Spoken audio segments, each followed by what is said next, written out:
What's up, y'all? You're watching Union Minded. I'm your host, Eric, and today I am exhausted. Man, it's hard to get back into the swing of work when you're coming off of a break. Very difficult. I work nights, so it's even tougher. I'm not a party animal anymore. You know, a little older now, so even on my vacation, I was going to bed 10 or 11 o'clock.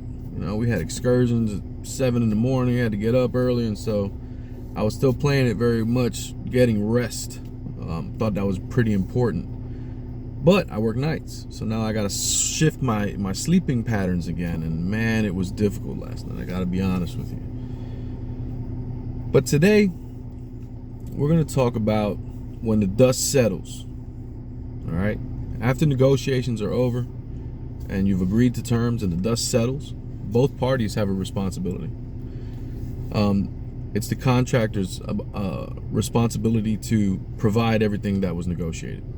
You fought hard. You came to agreement on conditions and on wages and everything else. You got to hold up your end of the bargain. There's a flip side to that coin, like De Niro said in Heat. Nah, there's a flip side to that coin. The flip side to the coin is us as working folks who just had a contract negotiated that we agreed to.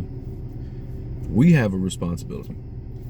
We have to uphold our obligation to get these jobs completed, whatever the jobs are. And this is separate from taking your vacation and stuff like that and taking time for you. That obviously I support. But we have an obligation to perform. We have to show up. We have to work as if we are honest about what we're doing. We're selling our labor. We cannot sell a lesser product and expect a larger gain next time we're at the table. We can't. It would be foolish. So us as the workforce, we have to take pride in what we do.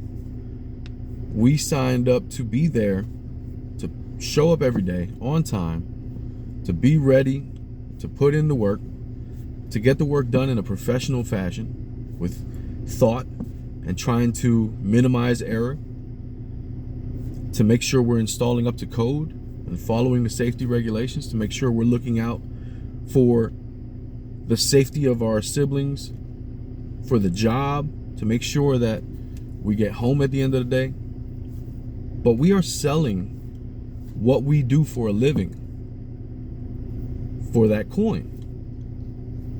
You can't expect to get higher and higher and higher and higher coin while providing lesser and lesser and lesser and lesser quality service. It's more than just showing up and then trying to find places to hide and dip out. It's more than that. You got to be responsible for what you're doing, for what our craft is. Whatever it may be, if you're a painter, you got to paint. I say this all the time. If it is worth doing, it is worth doing your best. That is a life code for me.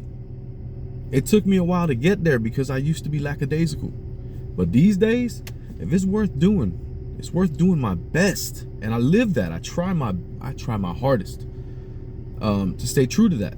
Now, my best may not be at the same level every day because I'm a human being. I go through things. So my best may be a little less on a Wednesday, a little more on Thursday. Depends. A lot of variables. But one thing you'll always note is the effort is always there. The effort comes from within. Effort, that's something you give, regardless of the situations around you, regardless about how you feel about it. Effort is on you. And a lot of the problems that we face is we don't hold each other accountable for the effort that we're putting out. I'm a craftsman. I say that with pride. I do electrical work to the best of my ability. As I was trained, I do that with pride. Level, plumb, straps in the right places, boxes mounted level, plumb, square, everything good, everything within code. I do the best that I can, and I know that most all of us do. But we gotta hold each other accountable when we're screwing up. I ain't perfect. If somebody sees me messing up, they gotta hold me accountable, just like I hold everybody else accountable. And that's how we strengthen each other. That's how we build this thing up. So once the dust settles on that contract, you got a couple responsibilities. One, you gotta uphold your end. You gotta hold the line on the contract and make sure that the contractors are holding up their end. You gotta hold the line against our siblings and make sure that our siblings are holding up their end. Because understand something, it isn't beyond the ruling class to pay people to be on the other side, the opposition side, to mess things up. It isn't above the ruling class to do that. In fact, there's historical context for that.